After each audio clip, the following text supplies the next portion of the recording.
Primeira questão importantíssima de discutir esse tema é você saber que este tema é algo que vem uma discussão de maneira, no aspecto científico, nova, dentro de um arcabouço amplo. Dentro de uma perspectiva específica, ela já é bem antiga. Porém, nunca recebeu o apoio, ou pelo menos toda a atenção merecida para tratar dessa temática. Eu vou fazer aqui uma pequena apresentação, tá certo? Onde nós vamos aqui tentar discorrer aqui de alguns temas que são muito importantes, que devem ser trabalhados dentro desses aspectos da relação entre teologia e psicologia nesse diálogo. E daí vem toda essa importância de discutir essa temática, tanto no aspecto que elas se aproximam e como naquilo que elas se distanciam. Daí a importância de tentar ter essa questão dentro dessa discussão que nós estamos aqui elaborando. Então, você vai ver aqui, né, o material que vai ser apresentado, e eu quero convidar você a dar uma atenção, mas também não perder o foco aí da apresentação oral que nós estamos realizando, tudo bem? Então, quando você pensa sobre espiritualidade, saúde mental, que esse diálogo entre a teologia e a psicologia, você está vendo uma relação muito importante, que é, assim, fundamental para a nossa discussão. Só enquanto eu vou aqui respondendo o pessoal do nosso apoio aí. Muito obrigado aí. Isso é de grande importância, tanto no aspecto de trabalho, como também na questão nossa de desenvolvimento contínuo. Dentro do aspecto da psicologia, eu tenho que entender que ela é uma ciência que vai ter o seu desenvolvimento a partir da discussão com a filosofia ou dentro da filosofia. A psicologia desmembra-se da filosofia no século XIX, a partir de um trabalho de vários teóricos que eu gosto de chamá-los de, entre aspas, pré ou psicólogos que estavam recebendo aquela nomenclatura, ou pelo menos essa distinção pelos trabalhos que eles realizavam. E aí eu destaco aqui Kierkegaard, Soren Abe Kierkegaard, que é o nome dele, que tem uma produção muito interessante sobre a temática da psicologia nas relações da existência. Ele separa esse momento e faz com que essa produção agora passe a ser discutida, tanto no aspecto que tratava da psicologia, como depois ele também vai apontando o que são os elementos da filosofia nessa questão. E isso é toda a vida algo que você diz assim, mas como é que eu vou fazer isso? Como é que eu vou desenvolver? Como é que eu vou trabalhar? Tudo isso é de grande importância você pensar esses aspectos da lente teórica que eu tenho que discutir, da lente teórica que eu tenho que estar trazendo como elemento da minha discussão e do meu trabalho. Então, vamos lá. Quando você pensa sobre esse diálogo que nós tratamos dentro desse aspecto, é preciso compreender essa introdução histórica aqui. Uma questão que deve ser importante para iniciar essa aula é você entender o que é que nós estamos tratando. Nós vamos tratar do campo ocidental, então do mundo ocidental, em um recorte muito definido, muito claro, e mais assim mesmo trazer alguns apontamentos que muitas vezes não são discutidos em termos gerais. Então vamos pensar aqui. Primeiro, quais são os elementos que estão de alguma maneira influenciando todo esse processo? As questões relacionadas ao sujeito e à sua crença, o seu momento de espiritualidade. Muito se fala do campo cristão, até no apontamento de crítica, e eu lamento, porque é muito mais um processo ideológico do que um exame científico, e nós vamos ver isso um pouquinho à frente. E qual é a questão? É você entender que a questão da saúde mental e a espiritualidade, elas nunca tiveram uma relação de compreensão desde as questões relacionadas aos aspectos da saúde mental. Mesmo com o avanço da ciência, essas situações ainda são muito, muito distantes. Elas são ainda muito aquém do que deve ser. E eu vou dar um exemplo aqui bem claro para a gente começar a compreender isso. Não era apenas um exemplo cristão que existia, por exemplo, a demonização dos aspectos da saúde mental. As tribos aborígenes, povos chamados mais primitivos, assim, na nomenclatura mais antropológica, e mais uma questão também temporal, eles estavam trazendo sempre também aspectos espiritualistas para as questões relacionadas à saúde mental. Ou espíritos maus, ou situações de castigo, ou então era trazido como pessoas iluminadas que traziam revelações sobre o futuro. Então, sempre, de alguma maneira, o conceito da saúde mental ele estava distante do processo de compreensão do que era o sujeito e o que seria a espiritualidade na sua vida. E ainda compreender que o nosso aspecto aqui no nosso trabalho é falar sobre essas relações que se aproximam e se distanciam e que também são importantes para o sujeito na sua construção da sua relação com a saúde mental e o cuidado na questão com a espiritualidade e também os aspectos relacionados nesse diálogo entre teologia e psicologia. Eu falo teologia primeiro por causa da antiguidade, tá? Então é algo que eu quero tirar como nota de rodapé aqui. Eu utilizo primeiro muitas vezes a expressão teologia e psicologia por causa da questão da antiguidade. A teologia já tem aí uma ciência de pesquisa, de trabalho, pelo menos, ou pelo menos um saber, aqueles que não entendem como ciência, também tem essa discussão, que não é meu mérito entrar nisso hoje, que eles estão produzindo materiais e conhecimento a questões milenares, há tempos aí, e que vem desde a patrística e posterior, ou anterior, perdão, à patrística, que estavam sendo discutidas questões relacionadas a Deus. Então, pensar nisso. O que seria a teologia? Esse tratado sobre Deus. Mas esse tratado sobre Deus, eu vou tentar também esticar aqui para falar sobre questões de divindade, e aí fazer sempre um diálogo com a ciência da religião. Já que a ciência da religião traz uma discussão muito mais aprimorada por uma definição clara. Primeiro, que a teologia parte desse princípio. Deus existe. A ciência da religião, ela parte de um princípio, uma análise sobre a questão da divindade. Não é um objetivo da ciência da religião discutir sobre a existência de Deus ou não. A ciência da religião parte do princípio lá, desde os pais que iniciam essa perspectiva do estudo da ciência da religião, que eles traziam sempre uma perspectiva que estava, desde Max Miller, por exemplo, discutir a ciência da religião a partir de uma análise desse fenômeno religioso. Aquilo que Durkheim falava quando ele dizia que a religião é uma manifestação social. Quer dizer que é uma manifestação de grupo. E essas relações grupais, ela promove algo para o sujeito. E nessa questão, seria o quê? Bem-estar e saúde mental. Tais aspectos são importantes porque eles não apenas ampliam a nossa possibilidade de estudar outro elemento social, guarde isso, por favor, como também ele nos dá capacidade ou ferramentas para analisarmos esse fenômeno e compreendermos que essa análise que parte da sociologia, da antropologia, da etnografia, da arqueologia, da própria teologia e da perspectiva da ciência da religião são agora corroborados também com os aspectos da psicologia num estudo sobre o sujeito e as suas relações com a crença ou a sua espiritualidade ou manifestação religiosa. O termo religião que nós utilizamos aqui é porque é um termo universalizado. Como eu falei, a partir dos teóricos que começaram a estudar a ciência da religião lá no século XIX também. Seja os psicólogos que têm uma perspectiva anterior até as identidades que nós temos atual da psicologia da religião, ou que contribuíram muito à psicologia da religião, como Teodoro de Flanois. Então, nós vamos tentar fazer essa discussão aqui. Primeiro, um panorama histórico do que seriam esses grupos religiosos e a negação da saúde mental. Esse conflito entre crença, ciência e saúde mental, ele é sempre eterno, num sentido aqui mais amplo de explicar essa temática. Ele é sempre eterno por quê? Porque ele já tinha uma discussão a respeito dessa dificuldade de compreender os elementos aí do que seria o indivíduo no seu processo de espiritualidade e o indivíduo na sua questão de religião ou crença. Tá? Lembra que elas vão se tornar sinônimos aqui nessa palestra. Crença, espiritualidade, religião, aqui nesse ensino, eu vou estar falando de maneira como sinônimo. É você pensar que, quando você imaginava os elementos que eram trazidos a partir da perspectiva de indivíduo e espiritualidade, você está falando de um sujeito. Quando você falava sobre saúde física, era uma outra perspectiva. Então, existia um sujeito repartido. Essa é a primeira questão a se entender. Existia uma perspectiva também do indivíduo desatino, por exemplo, louco, que Michel Foucault trata muito bem na sua História da Loucura, que era um sujeito também, depois de um tempo, abandonado, afastado da sociedade.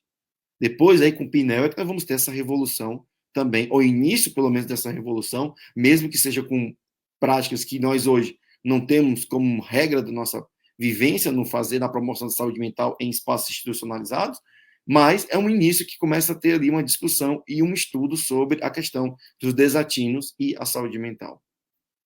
E pensar sobre essa questão é entender que essa discussão ela tinha que ser colocada não apenas a partir do elemento que nós chamamos de promoção da saúde mental, mas também da relação do sujeito compreendendo a sua existência.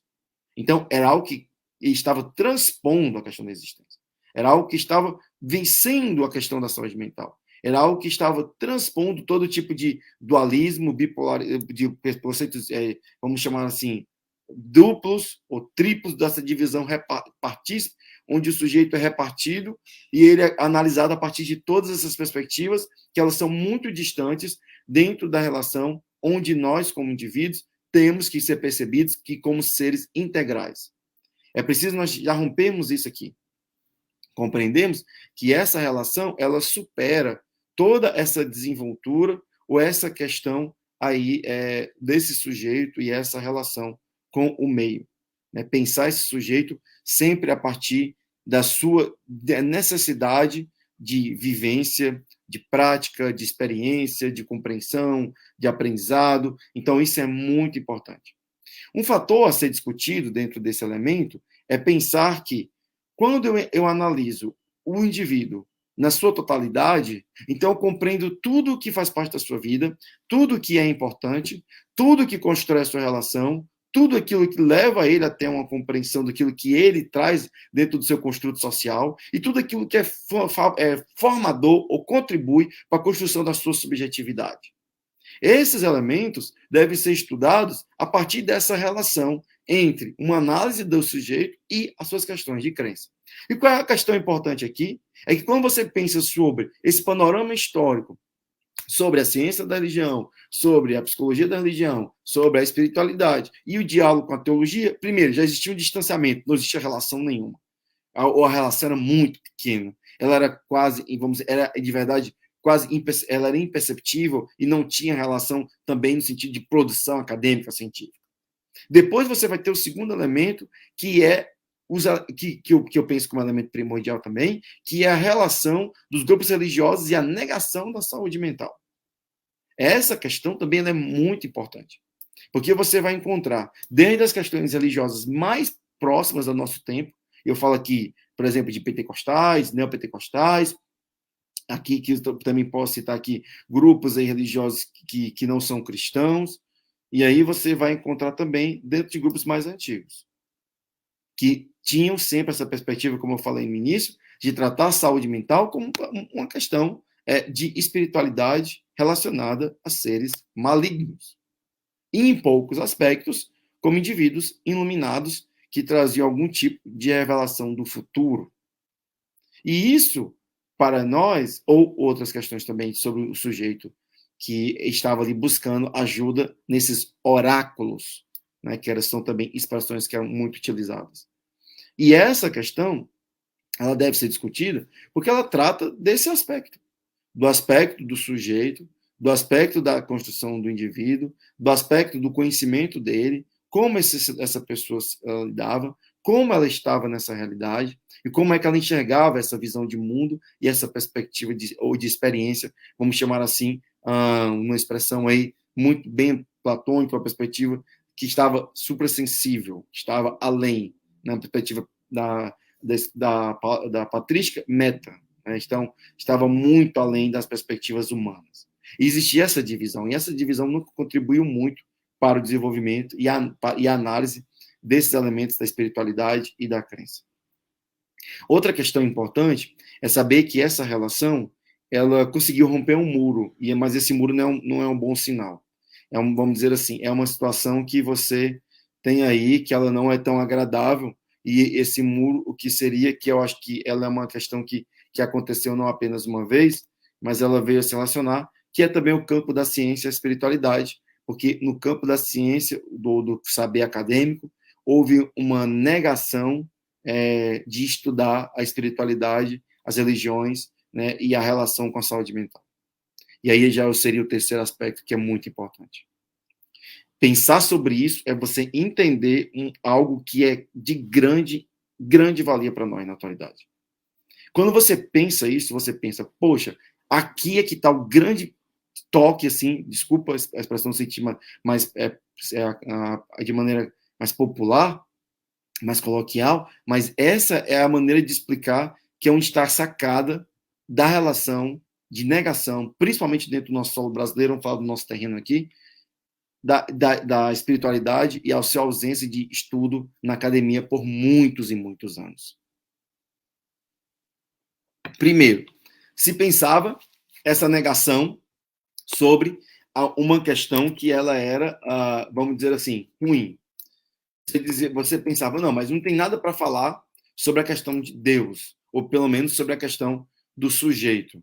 É algo assim que você fica estarrecido, porque você encontra, então, uma situação que você não consegue entender, que as pessoas não se debruçam sobre isso, pelo um tema que eu vou falar, que é bem complicado, entendeu? Que você vai dizer assim, olha, é preciso estudar isso, porque senão você não vai conseguir ter uma relação de estudo, de relação de aprendizado, ou de compreender esse sujeito no seu desenvolvimento, na sua questão de compreensão da vida.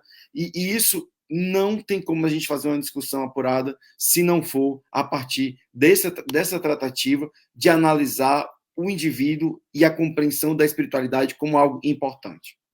Olha, quando eu falo sobre isso, eu quero falar sobre o aspecto que impediu, por exemplo, o desenvolvimento de elementos sociológicos, filosóficos, psicológicos de serem estudados no Brasil até por essa negação. E isso alguns acadêmicos gostam nem de ouvir, porque é um fato. E aí, quando você pensa sobre isso, você diz assim, poxa, mas por que isso acontece? E aí, o que é que ocorre? Você pega um autor, vamos falar, eu vou dar aqui outra nota de rodapé para explicar isso. O conceito existencialista. Kierkegaard, que inicia o existencialismo, é um autor que é pouco estudado no Brasil. Vamos começar logo sobre isso. Você vai encontrar conceitos existencialistas sendo dedicados a outros autores, numa divisão que a gente chama pedagógica e didática, sobre os existencialistas chamados ateus e os existencialistas cristãos. Que é uma definição, por sinal, muito limitada no meu entendimento. Mas isso está em uma grande produção teórica que nós temos aí disponível para pesquisa e estudo. E aí, quando você percebe os teóricos que são chamados de existencialistas cristãos, nenhum deles tem um desenvolvimento ou amplo ou discutido dentro do território brasileiro. Você não vai ter uma discussão ampla sobre Kierkegaard, que é o pai do existencialismo, não é Heidegger. É Kierkegaard, que é chamado no português assim, que a gente traz da tradução do inglês, tá? Então, muita gente fala Soren Kierkegaard, mas a pronúncia seria Kierkegaard, lá do dinamarquês, que é a origem dele. Você não vai ter essa questão de discutir sobre isso. Karl Jasper, que aos 30 anos de idade, mais ou menos, ele lança a sua tese de doutorado com um título que vai discutir sobre a psicopatologia, e aí se produz o texto dele mais conhecido, que é a Psicopatologia Geral, que é um texto muito difícil de você achar, quando você acha um valor muito alto. Você não tem uma produção dedicada a Gabriel Marcel, que fala sobre o existencialismo da esperança. E aí você observa que essa negação aconteceu por um motivo. Porque esses três autores, em algum momento, falavam sobre espiritualidade, crença ou Deus em suas discussões. Daí, eles são ou esquecidos, ou de fato mesmo não estudados. Porque não há uma necessidade de pensar sobre isso, já que se considera que isso é uma perspectiva ideológica. Só que tem um porém. Quem nega essa questão ideológica são os conceitos também que são trazidos aí por outras identidades teóricas, com a perspectiva de estudar, a ausência de estudar esses elementos por conta de a influência marxista, pela questão trazida, e aqui não é questão ideológica, isso aqui é questão histórica, por favor. É uma questão de trazer uma negação sobre essa situação, até de outros elementos que eles dizem assim, esse autor falou isso, pronto, isso é fundamento primordial. E não é assim. E aí você tem que fazer essa discussão a partir de uma tratativa que compreenda o que é o elemento de ser estudado e o que seria a perspectiva ideológica. E aí eu vou dar um exemplo bem claro. Kierkegaard escreve 2 textos que são importantíssimos para compreender introdutoriamente essas situações pertencentes ao ser humano na sua existência, que é angústia e desespero. Ele escreve 2 obras com esses títulos. Uma se chama O Conceito de Angústia e outra é O Desespero Humano. Todas essas obras, elas tratam sobre a relação do sujeito na sua existência. Ele começa a falar sobre isso, já no Conceito de Angústia, ele já vai deixar muito claro que as questões relacionadas à angústia é um tema a ser debruçado sobre a psicologia. A psicologia tem como missão estudar e trabalhar essa temática. Mas ele fala que essa angústia do sujeito também está relacionada aí com a sua perspectiva da sua escolha. E isso, de alguma maneira, se relaciona com os seus aspectos também de crença. E quando você não consegue encontrar um tema a ser tratado, uma questão a ser discutida, você falha. Você falha porque você se limita na pesquisa. E aí a academia, principalmente do campo brasileiro, aqui como falei que é o nosso arraial aqui, negou muito isso. Primeiro pelos autores que vieram, e pesquisadores, que eram homens e mulheres brilhantes, mas que vieram fundar as academias no Brasil, as universidades, com exceção das instituições religiosas, confessionais, que não se debruçavam sobre essa temática com a excelência que elas mereciam. Quando você pensa ainda sobre isso, você vai ter também a questão de não compreender como o elemento religioso é presente na sociedade brasileira e que ele necessitava ser discutido a partir de uma lente teórica científica. Logo, não existia uma discussão teórica científica, a ignorância tomou de conta. A ignorância, ela ocupou todos os espaços, porque não houve, primordialmente, uma discussão teórica a ser tratada sobre os elementos religiosos e a sua importância para o sujeito.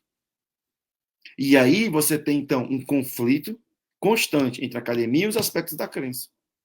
E aí vai começar a dizer que isso é religião quando a pessoa nem entende de fato o que quer dizer a palavra religião. E aí essa produção que ela vai se desdobrando, ela ainda vai ter essa divisão entre protestantes e católicos, que cada um tem uma visão diferente sobre essa palavra, religião, que muitas vezes foge do aspecto teórico dela e se encontra mais uma vez na ignorância e na construção dos achismos. Que eu penso que é isso, eu penso que é aquilo, que é religião para mim, mas não é isso, eu tenho que estudar a palavra pela etimologia e a filologia dela. Não é só etimologia, como alguns gostam de falar. Eu tenho que saber de onde é a filiação dessa palavra, que é a filologia, a irmandade, o grupo que ela sai. E eu tenho que descobrir na sua raiz, que acho que nós chamamos de etimologia, qual é o seu significado essencial e qual foi o autor que discutiu isso desde o seu princípio. E aí, quando você faz essa discussão, você amplia o leque e as possibilidades de começar a examinar isso a partir de uma perspectiva histórica. Quando você pensa sobre analisar, por exemplo, os fenômenos religiosos pentecostais, você vai encontrar 2 autores muito importantes, como um chama-se Paul Freston, que vai falar sobre isso aí de maneira muito interessante numa análise sociológica sobre o movimento assembleiano. E outro chama Cartaz Churlin, que eles vão dizer que, por ausência de compreensão histórica desses fenômenos, ocorre uma análise falha, ou pelo menos limitada, parafraseando eles. E isso, de fato, ele se expande para todos os campos de análise da ciência da religião, ou da teologia, da psicologia, da filosofia e as demais ciências que tratam sobre saúde mental também. E isso é você compreender qual é a importância de pensar a espiritualidade e pensar a relação com o sujeito a partir de uma perspectiva que ela supera todos os elementos que eu tenho ali como de preconceitos, ou como dizia uma perspectiva de Merleau-Ponty, uma necessidade de eu suspender esses a priori e fazer uma discussão agora a partir de uma produção, não só Merleau-Ponty, que eu até volto à fenomenologia, fazer uma discussão que ampliasse uma necessidade de uma propositura de pensar, eu vou analisar esse fenômeno a partir da importância dele para esse sujeito. E aí eu começo um diálogo entre a psicologia ou teologia e a psicologia nesse processo com um ambiente religioso, ambiente da crença do sujeito. E essa negação da academia nos fez entrar, muitas vezes, também em discussões que não têm fim. Que são discussões que elas não trazem uma produção, ou pelo menos uma contribuição para a construção do saber, como deveria ser trazido ou discutido. Quando você pensa sobre essas questões, também é importante também discutir algo fundamental. E é o quê? A relação de situação da análise que nós temos do elemento religioso. E qual a análise que nós temos do elemento? Primeiro, a análise. A análise que nós temos, ela é uma questão que eu, como eu volto a dizer, que ela perde-se. Perde-se quando não se tem uma compreensão dessa análise com maior, vamos dizer assim, desenvoltura, com uma questão necessária de se pensar e compreender isso. E isso também é muito ruim, porque quando você perde essa importância de analisar, você reduz isso. Você não consegue compreender que existe uma possibilidade de fazer uma leitura mais ampla. Existe um conceito teórico mais amplo a ser discutido. Perdendo essa possibilidade, você se perde também na perspectiva do que você vai trabalhar, no seu objeto. Por isso, quando você fala assim para alguém, eu estou estudando um fenômeno religioso, a pessoa ela começa hoje, principalmente na atualidade, ela fica logo pensando, religião, política, partido, determinado sujeito, grupo, porque ela faz uma leitura limitada dela. Então, quando eu vou compreender o campo religioso, primeiro, eu tenho que entender que eu devo me debruçar sobre ele. E somente pessoas especialistas, e hoje eu tive uma pergunta interessante na aula, eu sou professor da Universidade de Cruzeiro do Sul, que uma aluna muito interessante perguntou sobre o que seria a questão de especialista. Especialista seria aquele que tem uma dedicação já antiga à matemática. E isso, para nós, é muito importante mesmo, que deve ser discutido em todos os aspectos. Isso é demais assim, que eu vejo constantemente essa perda dessa identidade, essa perda dessa produção, essa perda da possibilidade de discutir isso. E para mim, além de ser uma perda no sentido de produção teórica, ela ainda é uma perda de possibilidade de desenvolvimento e bem-estar social, que é onde eu penso que é a nossa perda principal. Né? E aí eu também quero falar sobre isso um pouquinho mais à frente. Essa questão, ela ou necessita-se ser discutida com esse tempo. E esse especialista que eu falava é aquele e aquela que dedica-se tanto tempo a essa temática que compreende tudo que tem que ser trabalhado na nossa vida, e na nossa relação com esse aspecto. Isso, para nós, é uma importância gigantesca, muito grande. Ela é importante porque eu começo, então, a tratar dessa temática e aprender que quando eu estou discutindo essa temática, eu estou discutindo um aspecto que ela promove bem para o ser humano. Tente imaginar agora comigo. Vamos aqui. Imagine o Estado brasileiro, no seu cerca de 220 milhões de habitantes. Você tem uma população que ela está à mercê de várias situações de vulnerabilidade social enormes.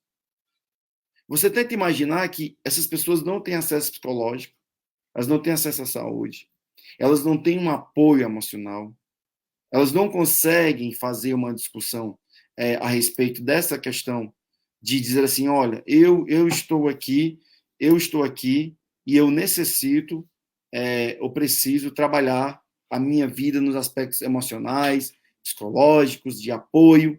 E onde é que ela encontra esse apoio? Ela encontra nas instituições religiosas.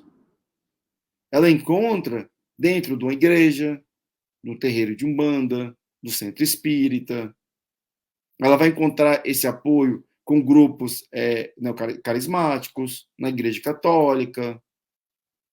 Ela vai ter aí também uma ajuda a respeito disso, com pessoas que muitas vezes fazem um trabalho individual, sozinho, fazem até parte de uma comunidade, mas desenvolvem seus trabalhos individualmente.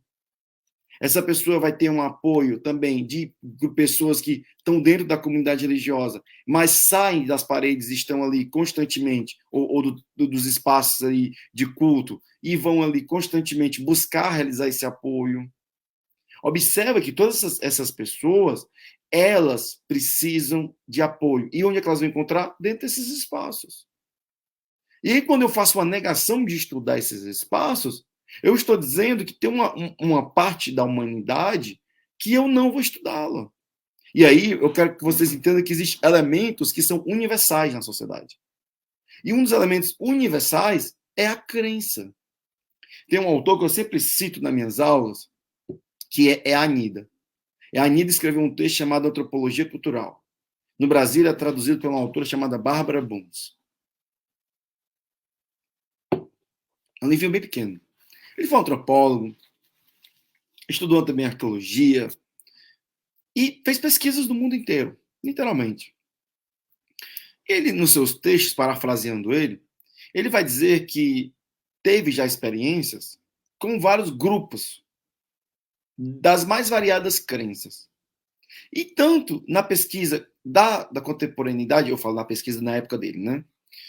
Da contemporaneidade, ele fala na sua época, e também das perspectivas passadas, questões históricas, povos que já não existem mais, comunidades que foram, né, vencidas pelo tempo, por guerras, por conflitos, por pestes, por situações que vieram e dizimaram, ou pelo menos espalharam essa população.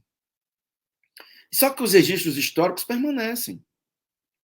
A arqueologia, a etnografia, está aí para realizar esse trabalho. Contribuição da história e da antropologia. E o que é que ocorre? Ele diz o seguinte, parafraseando ele. Eu já pesquisei povos em todo o mundo. Já encontrei povos que eram carnívoros, outros vegetarianos. Povos que moravam em tendas, povos que eram nômades, povos que viviam em cavernas, povos que estavam em situações de conflitos, povos que promoviam a paz. Povos coletores, povos caçadores, povos patriarcais, povos matriarcais. Mas nunca encontrei um povo sem Deus. Não existe na humanidade, da história, nem presente, nem passada, um grupo que não tenha tido relação com a crença. Seja dos indígenas ou os povos originários, que aí é outra discussão que também não quero entrar, que já habitavam as Américas antes desses grupos indígenas que nós temos. Sejam dos povos druidas, celtas, germânicos que viviam na Europa com outras comunidades também, outros povos. Sejam os povos asiáticos, os aborígenes na Oceania, os povos da África, os esquimós lá no topo do mundo, entre aspas, têm uma relação com algo que está além da nossa perspectiva física. Essa relação não quer dizer que eu tenho que acreditar em algo transcendente, mas que eu devo pelo menos estudar algo que é importante para a vida das pessoas, que no caso é a crença. Estudar, pesquisar essa temática, é entender que a universidade tem uma missão e uma obrigação de entrar nesse tema, discutir esse tema, estudar e perceber a partir de pesquisa de campo, a coleta de dados, análises a partir de lentes teóricas eficazes sobre o que seria a espiritualidade e a crença dentro da relação do sujeito com o mundo a qual ele está ali vivenciando e expressando todas as suas potências, trazendo suas necessidades, seus desafios e todas as suas questões pessoais e também dentro das influências socioculturais que todos nós possuímos. Então, cabe à universidade superar esse conflito e destruir essas barreiras que historicamente foram formadas. E começar a dedicar cada vez mais a sua percepção sobre este mundo religioso e da crença dentro de uma perspectiva científica acadêmica. Eu quero que a gente faça uma definição já para nós entrarmos aqui numa perspectiva agora mais prática sobre a saúde mental. Nós não temos uma definição clara sobre saúde mental ou única sobre saúde mental. Quando eu falo claro, quer dizer assim, essa é a definição. Pá. Podemos dizer que temos definições claras, mas não temos apenas uma, é melhor falando agora. Não temos uma definição única que diz assim, isto é saúde mental. Bem, mas no tempinho que eu tenho já de universidade, produção de trabalho acadêmico, dentro da clínica, concluindo aqui meu doutorado, dentro da universidade como professor também, principalmente como orientador e supervisor de estágios clínica e psicologia institucional, que é o que eu mais me dedico, eu quero aqui trazer uma definição que eu construí. E eu quero fazer essa leitura. Saúde mental. Pensar sobre o conceito de saúde mental é saber que não existe uma definição universal ou rígida. Porém, são construídas e elaboradas definições e perspectivas teóricas sobre essa temática, conforme a percepção técnica e o espaço que é discutido. Esta necessidade humana. E assim, a definição de saúde mental sempre engloba bem-estar, prevenção e cuidado físico, mental e emocional. O que eu quero dizer que lá desde a OMS até a definição de outro teórico mais recente, esses elementos fazem parte de todas as explicações sobre o que seria saúde mental.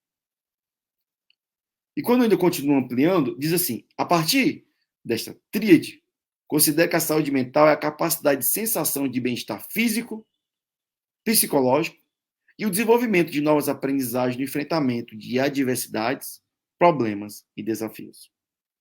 A valorização das potências, a boa condução nas questões dos relacionamentos e a compreensão das limitações pessoais, sendo construído a partir do sujeito o seu sentido de vida que valoriza o viver em sua subjetividade nas perspectivas pessoais e sociais. Esse elemento, essa definição de saúde mental, é trazer essa compreensão de como eu preciso compreender toda essa dimensão que ela é gigantesca do indivíduo, que ela é quase sem fim, podemos dizer assim, quer dizer que ela é inesgotável, que é o ser humano, que sempre busca fazer uma produção a mais, sempre cada geração traz a sua própria experiência, desenvolve suas expertises, traz uma construção que ela está correlacionada constantemente com a construção do conhecimento. Pensar sobre isso é entender que a relação entre o sujeito e o mundo está conectada com fatores que são importantes para esse sujeito. Vamos elencar aqui, por exemplo, sonhos e projetos de vida, família, questões de desejos da pessoa nas suas questões sexuais, emocionais, afetivas, o indivíduo e também a sua relação com a crença, ou a espiritualidade, ou até a descrença desse sujeito. E aí, nisso tudo, e aí fazer já uma citação de Viktor Frankl, como é que ele elabora o seu sentido de vida. Ou se não elabora esse sentido de vida. Isso é uma discussão a ser tratada e ampliada em todas as questões que nós vamos tentando aqui discorrer. Quero fazer aqui só uma pequena informação. Você que tem suas perguntas, vai enviando, que depois eu vou estar tentando, que já está na segunda parte aqui da palestra, nós já estamos se aproximando aqui do fim da primeira parte, eu vou tratar das perguntas. Quando você pensa sobre os aspectos da saúde mental, então você encontra uma relação muito clara entre a necessidade de compreensão da saúde mental do sujeito a partir da sua perspectiva subjetiva. E o que seria a subjetividade? Gosto de falar sempre isso para os estudantes. A subjetividade é o elemento, a matéria-prima de estudo da psicologia. A subjetividade é a expressão do sujeito em todas as suas interfaces, inclusive no culto. Embora a pregação esteja sendo ministrada ali, embora o rito de adoração esteja sendo ministrado para toda a comunidade, embora a manifestação espiritual ocorra dentro, por exemplo, daquele terreiro, embora exista ali uma representação trazida naquele local a qual a pessoa está ali dizendo centro espírita, de uma mesquita, de uma sinagoga, aquela pessoa tem uma representação diferente, ela tem uma experiência diferente. E aí, nisso se manifesta a subjetividade. É onde a teologia pode fazer uma discussão sobre o que seria esse Deus também para essa pessoa. Para algumas pessoas, essa interpretação de Deus é o Deus do milagre, mas para eles é apenas uma manifestação da graça. Para outros, é um provedor de um sustento ou de uma transformação de vida. Para outro sujeito, essa divindade representa tudo que ela tem de mais importante. Para outra pessoa, essa divindade pode representar a salvação, não apenas das questões da vida da terra, mas a salvação para a eternidade. Para outra pessoa, esse conceito de Deus é analisado a partir dela como algo que fez um momento de grande importância na sua vida, que foi um divisor de águas na